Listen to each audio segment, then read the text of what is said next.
بسم اللہ الرحمن الرحیم۔ حضور پرنور نبی کریم صلی اللہ علیہ وسلم اپنے 313 صحابہ اکرام کے ساتھ سن 2 ہجری میں مدینہ شریف سے بدر کے مقام تک پہنچے، جہاں کفار کے ساتھ جنگ بدر کا مشہور واقعہ رونما ہوا۔ جب آپ لوگ بدر کے مقام پر پہنچے تو رات ہو چکی تھی۔ اس وقت عرب کے قائم کردہ عقائد کے تحت یہ طے پایا گیا کہ جنگ صبح ہوگی، لہٰذا رات بھر آرام کیا جائے۔ لہذا ایک طرف مسلمانوں کے لشکر نے پڑاؤ ڈالا، جبکہ دوسری جانب کفار اپنے لشکر کے ساتھ ٹھہرے۔ حالانکہ اگر پتہ ہو کہ صبح جنگ ہونے والی ہے تو مارے خوف کے کہاں نیند آنکھوں میں آئے گی۔ صحابہ اکرام رضوان اللہ علیہم اجمعین تو شہادت پانے کی خوشی میں اور جذبہ ایمانی سے سرشار ویسے بھی نہ سو سکے کہ صبح نہ جانے کس کی قسمت میں جام شہادت نوش کرنا لکھا ہو، مگر اللہ تعالیٰ کی قدرت کاملہ کہ اس ذات پاک نے تمام اسلامی لشکر کو سکون کی نیند مہیا کر دی کہ اس سے پہلے صحابہ اکرام کبھی ایسی پرسکون نیند نہیں سوئے تھے۔ ادھر کفار کو اللہ کریم کی قدرت کاملہ سے رات بھر ایک خوف طاری کر دیا گیا، جس سے ان کو ساری رات نیند نہ آئی۔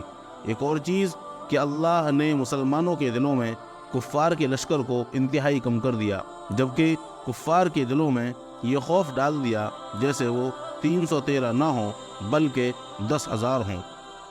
صبح ہوئی، حضور نبی کریم صلی اللہ علیہ وسلم کی اقتداء میں سب صحابہ اکرام رضوان اللہ علیہم اجمعین نے نماز فجر ادا کی، اور نماز ادا کرتے ہی نبی کریم صلی اللہ علیہ وسلم نے سب سے کہا کہ اگر ایسا ہو جائے کہ اللہ رب العزت کی جانب سے 1000 فرشتے تمہیں جنگ میں ساتھ دیں تو کیسا ہو؟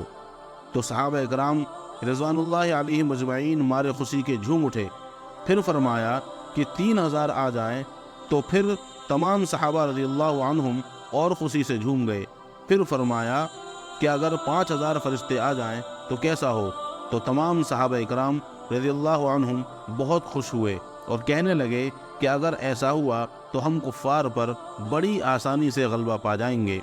قربان جائیں سرکار دو عالم پر کہ اس وقت اللہ رب العزت نے بھیجنے کا ارادہ فرمایا نہیں تھا، مگر جب حضور نبی کریم صلی اللہ علیہ وسلم نے فرما دیا تو اللہ رب العزت نے اپنے حبیب صلی اللہ علیہ وسلم کے لیے فرشتوں کی فوج بھیج دی۔ تو جنگ شروع ہوئی۔ اللہ کریم نے فرشتوں کو حکم دیا کہ جاؤ اور اصحاب بدر کے ساتھ جنگ میں کفار سے لڑو، اور ایسے جانا کہ تمہارے ہاتھوں میں تیر اور تلوار ہو، جنگی لباس میں جانا۔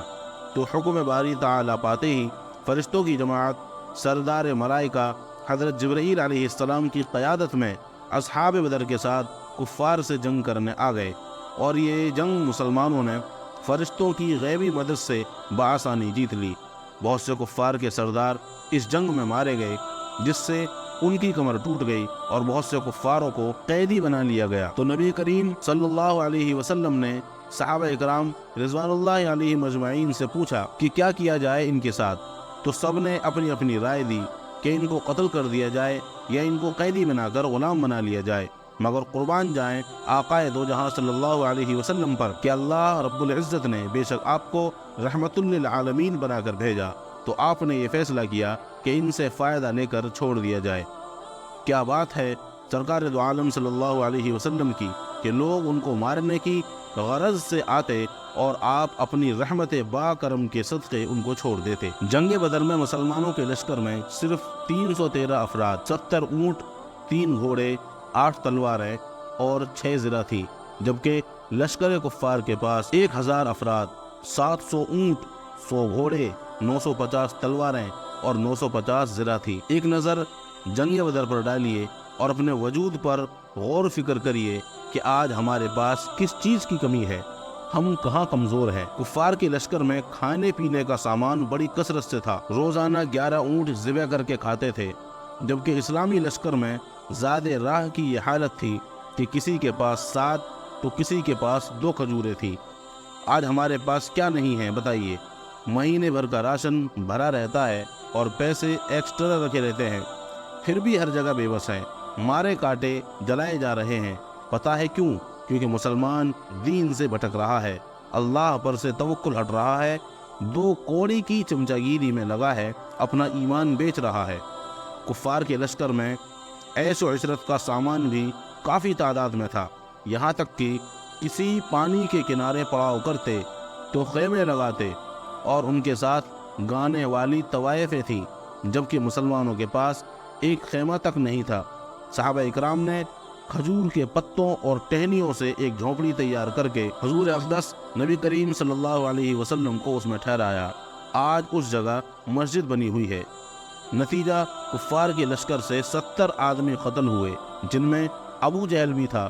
70 آدمی قید ہوئے اور اسلامی لشکر میں 14 شہید ہوئے اور مسلمانوں کو فتح ملی۔ تو دوستو، یہ جنگ بدر کا قصہ، اس سے پتہ چلتا ہے کہ کس طریقے سے اللہ رب العزت نے مسلمانوں کی مدد فرمائی۔ ہمیں ہر حال میں اللہ پر توکل کرنا چاہیے اور اپنے ایمان کو مضبوط کرنا چاہیے اور اللہ کی رسی کو مضبوطی سے پکڑنا چاہیے۔ ایسے ہی اسلامک ویڈیوز دیکھنے کے لیے چینل کو سبسکرائب کریں۔ السلام علیکم ورحمۃ اللہ وبرکاتہ۔